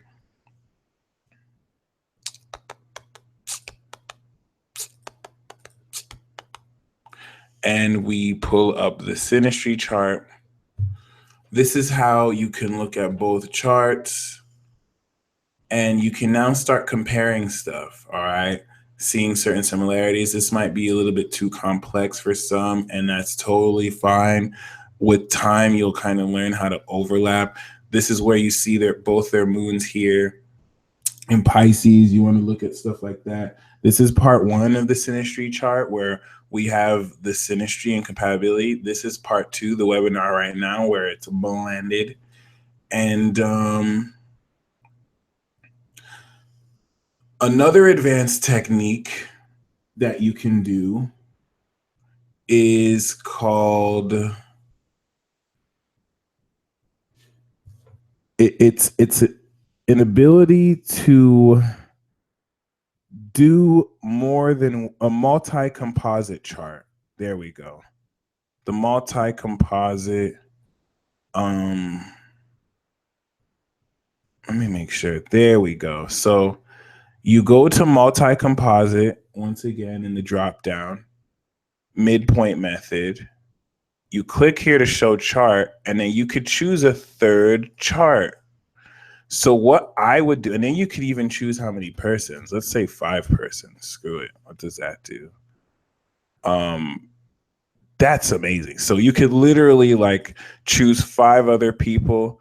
Let's just do 4 persons. So let's do the composite chart of Kim, Kanye, Jay-Z, and Beyonce when they're all in the room and they have to pretend they all like each other. And let's see what this shared energy actually is. Oh my gosh. Okay, so clearly we have a 12th house relationship with Isis and Osiris here again, with the moon in Cap, which denotes very great business connections. But the 12th house means they all have a secret connection to each other, where they may be all cool behind closed doors and we don't even know. Whatever they do have together in the 12th and the 4th is something very hidden. And the 12th house is the house of hidden enemies, but there is something very private that's shared here. And once again, they're kind of uncovering this together. with the Jupiter in their first. So this is really awesome. This is really awesome. You want to use this multi-composite for everything. If you're in group projects, if you're in a family setting, there's really no limit to how much this does. I mean, I'm pretty sure there's a limit. But yeah, this is really awesome. What I would do is have a chart. When you go to the composite chart, right? It's going to give you, no, it doesn't. Damn it. If there was a way you can get the birthday of this chart, which you can totally run. Actually, I don't know if you can. Actually, yeah, I don't think that's possible. If there's a way you can get this chart and run it here as a third one, then that would be cool to do. But regardless, we have that first chart, the blended composite with the synastry. We have the multi-composite, which is just super gangster. I mean, come on. It's 4 energies together. That's cool. And this is where you get your sense 8 on. Someone said Freemasonry, and I mean, the 12th house is like secret societies. But anyway, you know what I'm saying? I wouldn't say it because it's in Virgo, and this is probably just more so like hella shade. Oh, it's a lot of shade. But what's interesting here is that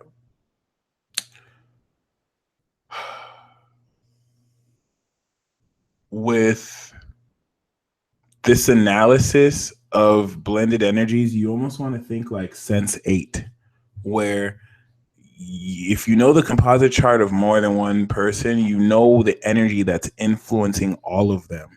This is now where you can put Jay-Z's chart here.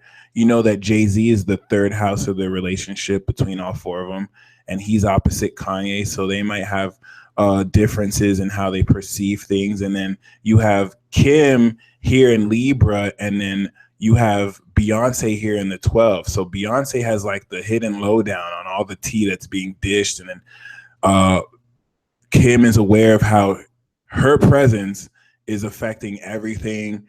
And then, of course, they're watching their husbands like argue back and forth, which is kind of interesting. So, yeah, that's that technique right there.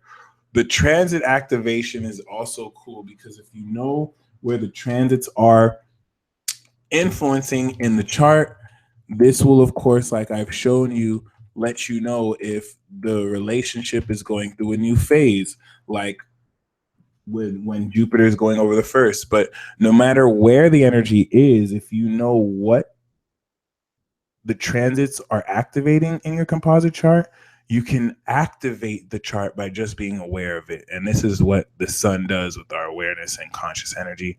And now the composite chart hack. Composite chart hacks are just special things you want to look at. You want to look at the composite moon. You want to look at the composite north node. You want to look at the composite vertex. And then you want to see how, energies transit to that and how they are fulfilled and just kind of really like blend together. But it's just certain tips depending on your preferences that you enjoy. And yeah, my friends, congratulations. You now know how to read a composite chart. Thank you once again for joining me in this webinar. I am now open for questions and answers. I may not get to every one of you, but I will answer as many as I can. So totally, if you have a question about specifically just composite charts, or maybe a composite aspect you have with someone, I'm open to answer that. And once again, thank you so much for your feedback. Thank you so much for your joining, and I hope you enjoyed this webinar.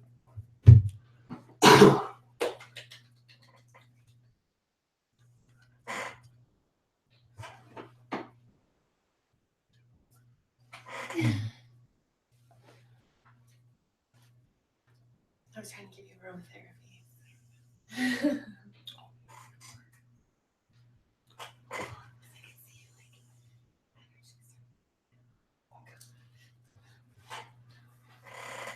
Is there like software which you can get to do these composite and synergy charts? Eliana, there's a lot of software. I have not researched what software there is, because the only software I use is astro.com, but there is special software. I would have to research though, to be honest. I'm not sure exactly, but there does software that does exist. But yeah, the astro.com one is the fundamental basic one. It's pretty cool. Oh, the astro.com one is free, by the way. Other software you have to pay for. Yeah. But for Astro, yeah, it's like $300 on average. The Astro.com, the only thing you pay for is if you have over 100 entries, then you have to pay for more. My composite with the guy I'm dating has Sun, Mercury, and Venus in Capricorn in the 6th. This is definitely going to talk about you and this person having to live a lifestyle of greatness. And Mercury and Venus in the 6th will talk about very inspiring conversations that really highlight the behavior of greatness. What kind of habits are you both incorporating so that you're in a position to be more productive? Capricorn relationships are all about efficiency and production. And in the 6th, it's going to be really dope for raising the financial status. Thank you, Joanna. Can you explain a yod in a composite chart? A yod in a composite chart is going to highlight two quincunxes, both a perfecting and a transformative quincunx. And in the composite chart, it's going to work just like the natal chart, where it's going to really indicate a whole lot of focus that needs to be on where the yod is pointing to. So it's just going to mean the same thing as the natal chart, but it's going to really focus both people's attention instead. Great question. Composite placements relevant to relationship aspect in the current chart. The composite placement's relevance to relationship aspects will let you know how the relationship gets in the way or aligns with your own personal current chart.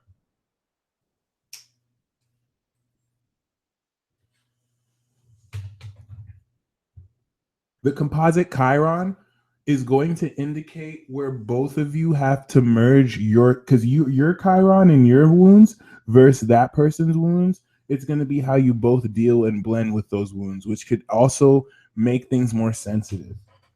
Depending on how they aspect other planets, a wound that doesn't hurt that much could hurt more because you're sharing someone else's wounds and have to deal with it in certain ways.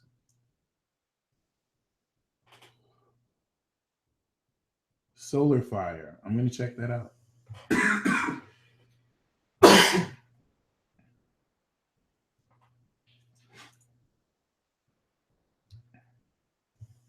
Oh, Queen, I didn't even see your question.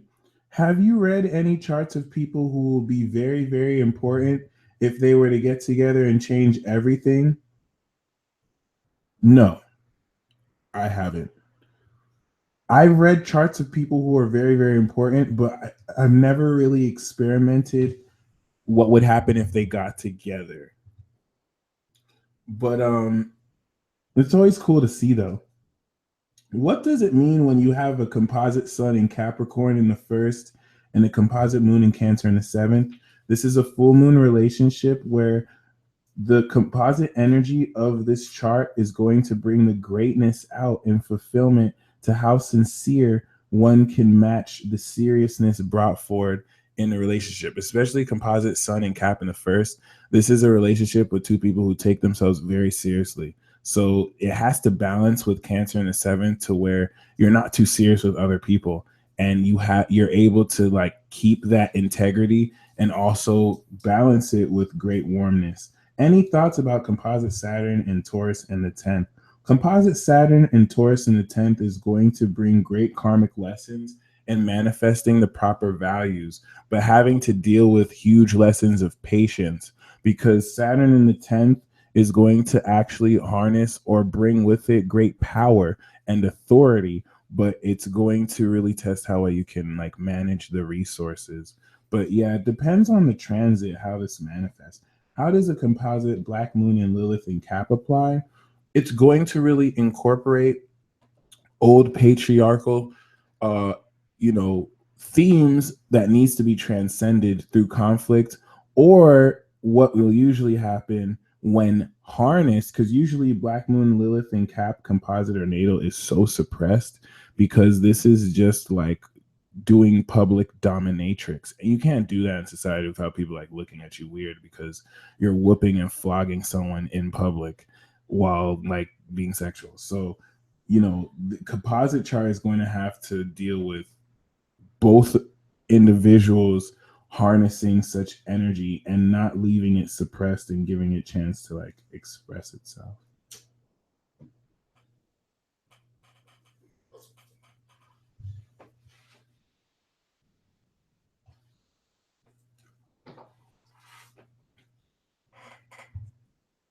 All right.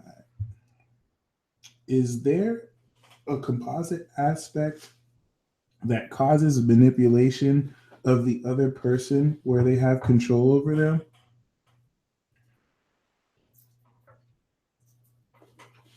That's a really good question, Jody.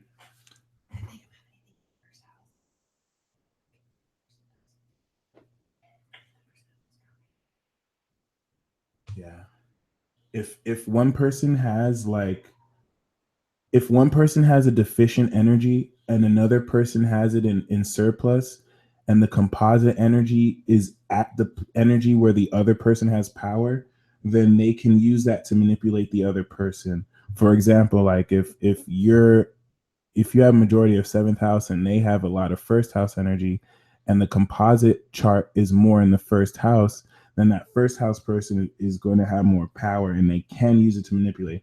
But manipulation is going to come more in synastry charts.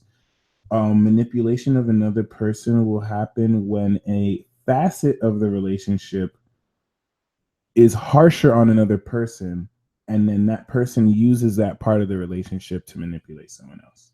So it's not really so much a composite aspect that shows this, and it's more so the intent of the person and how they really have integrity over aspects. So if I was to read someone's chart that I'm dating up against mine, would I be able to definitely call it a soul twin relationship if it aligned that way? That is really a really good question. Theoretically, yes, you would be able to. It's just knowing how. For example, I've seen someone's chart where her and I have the same moon to the same degree, and then our suns are sextile. So when it's composite, it meets together. You can tell there is a twin relationship just by seeing it. So there's some things that just pop out to you and you see the symmetry. There's others that is a bit deeper. You can't how to say it. Great question.